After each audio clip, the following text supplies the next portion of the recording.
Hello everyone, good afternoon all. હવે આજે આપણે વર્ગની રીત શીખશું.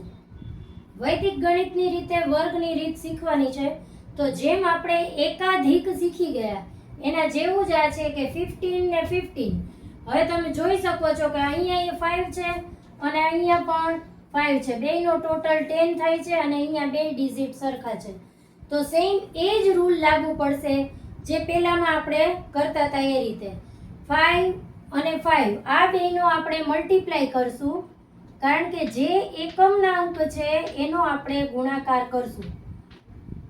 તો બધી જ જગ્યાએ 5 5 ઝા 25 અને 1 પછીનો ડિજિટ જે હોય એ 2 છે. તો 2 1 ઝા 2. તો આપણો આન્સર આવશે 15 મલ્ટીપ્લાય 15, 15 ગુણ્યા 15, તો 225 થશે. એવી જ રીતે અહીંયા 25 ગુણ્યા 25 છે, તો 25 મલ્ટીપ્લાય 25. સેમ એ જ મેથડથી 5 5 ઝા 25 અને 2 પછીનો ઓપ્શન જે છે એ છે 3, તો 2 3 ઝા 6. એવી જ રીતે અહીંયા 5 5 ઝા 25 અને 3 પછીનો જે ઓપ્શન છે એ નંબર છે એ છે 4, તો 3 4 ઝા 12. પછી 4 5 ઝા 20 અને 5 5 ઝા 25. એવી જ રીતે અહીંયા 55 મલ્ટીપ્લાય 55 છે, તો બે એકમનો અંક છે ટેન્સ છે, વન્સની પ્લેસ ઉપર જે છે વન્સ પ્લેસ ઉપર 5, તો એનો આપણે મલ્ટીપ્લાય કરશું. 5 5 ઝા 25 અને 5 6 ઝા 30, તો 3025 આવશે. પછી એવી જ રીતે સેમ 5 5 ઝા 25, બધાયમાં સેમ જ મેથડ છે. 6 પછીનો ઓપ્શન છે 7, તો 6 7 ઝા 42. સો અવર આન્સર ઇઝ 4225. 65 મલ્ટીપ્લાય 65 એટલે 4225. 6 7 ઝા 42, 5 5 ઝા 25.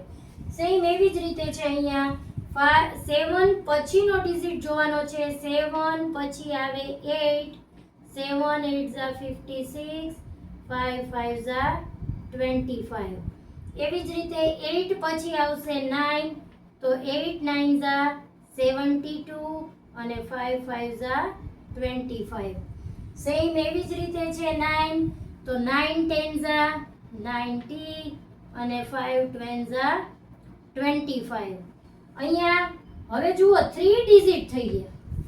તમને અત્યાર સુધી 2 ડિજિટના મલ્ટીપ્લિકેશન શીખેલા હતા.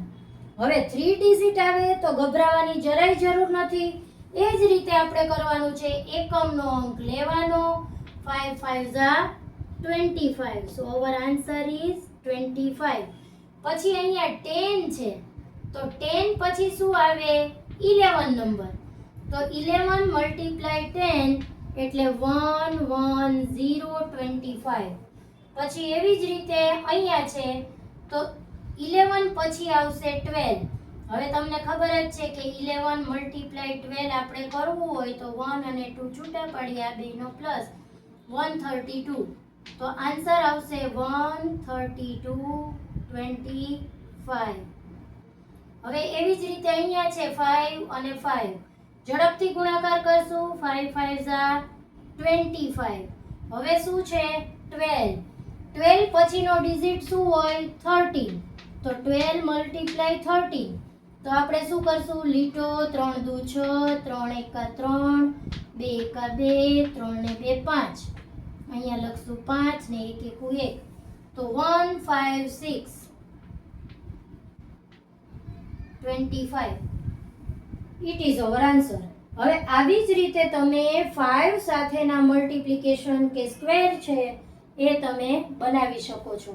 તો ખાસ જે નોંધ છે વર્ગની રીતની એ યાદ રાખવાની. વર્ગની રીતમાં શું શીખવાનું છે? તો કે બે રકમ છે એ સરખી હોવી જોઈએ તો જ વર્ગ થાય ને.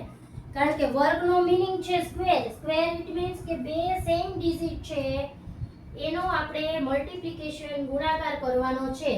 તો તમે આવી જ રીતે બીજી પણ 135 145 165 175 એ રીતે તમે ક્યાં 945 એવા પણ કરી શકો છો. તો આ રીતે મલ્ટિપ્લિકેશન ખાસ કરવા અને 325 425 625 725 આ રીતના તમે ઘણા બધા કરી શકો છો.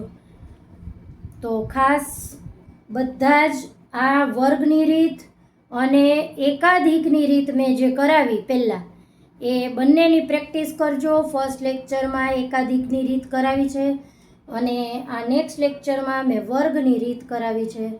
તો ખાસ પ્રેક્ટિસ જેમ કરશો ને એમ વધારે આવડશે. Okay, thank you. Nice to meet you all.